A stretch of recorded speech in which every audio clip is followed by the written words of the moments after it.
안녕하세요.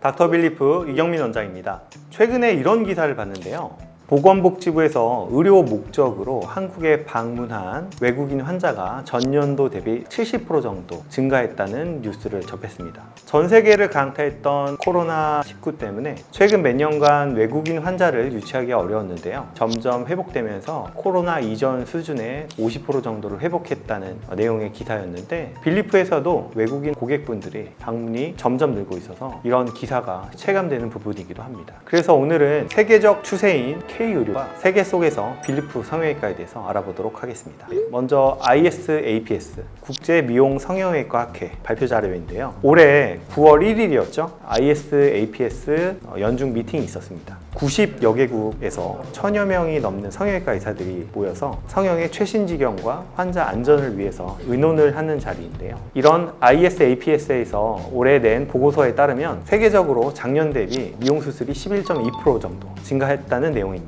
앞서 말씀드린 것처럼 코로나 팬데믹이 지나가면서 내려왔던 수술 시행 건수가 점차적으로 회복하고 있는 추세로 보여집니다. 보건복지부에 따르면 본격적으로 외국인 환자의 유치를 시작한 2009년 이후 327만 명의 외국인 환자분이 우리 K의료를 찾아주셨습니다. 이 수치만 봐도 세계적으로 우리 K의료의 위상이 올라가는 것을 알 수 있는데요. 그렇다면 어느 과 진료를 많이 받았을까요? 역시 1위는 내과입니다. 가장 외국인 환자분들이 많이 진료를 보러 오셨고요. 그 다음이 성형외과입니다. 우리 성형외과는 15.8%의 비율을 차지하고 있습니다. 이 수치가 보여주듯이 K성형은 한류라고 말할 수 있을 정도로 아시아를 넘어 지금 세계로 뻗어나가고 있고, 우리나라 성형외과 의사들의 실력이 세계 탑인 것은 자타공인한 사실이라고 말씀드릴 수 있습니다.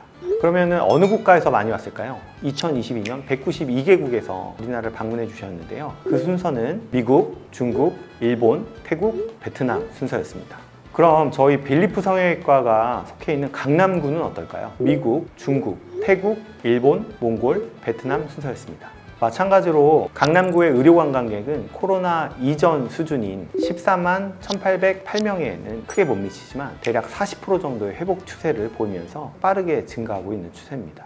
네, 저희 빌리프에서도 외국인 환자분들이 많이 찾아주고 계신데요.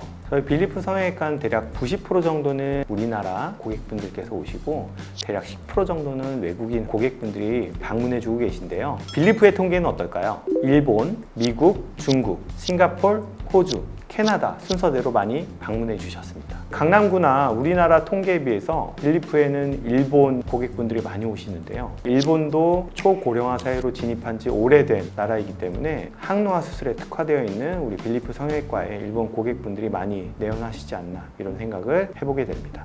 세계 속에서 K의료는 성장하고 특히 K성형은 그 위상을 나날이 떨치고 있습니다. OECD에서 발표한 평균 수명 자료를 보면 평균 기대 수명이 80세가 훌쩍 넘었습니다. 앞으로 100세 시대라는 말이 점점 현실화되고 있는 건데요. 그 사이에서 우리가 항노화 수술에 대한 관심을 가지고 수술을 받으시는 분들이 증가하고 있습니다. 그래서 이런 것들은 우리나라뿐만 아니라 세계적 추세이고, 그런 추세에 우리 빌리프 성형외과가 한몫을 하고 있다는 자부심으로 국내 고객, 외국인 고객 모두 한 분 한 분 최선을 다해서 진료하고 수술을 하도록 하겠습니다. 지금까지 닥터빌리프 이경민 원장이었습니다. 감사합니다.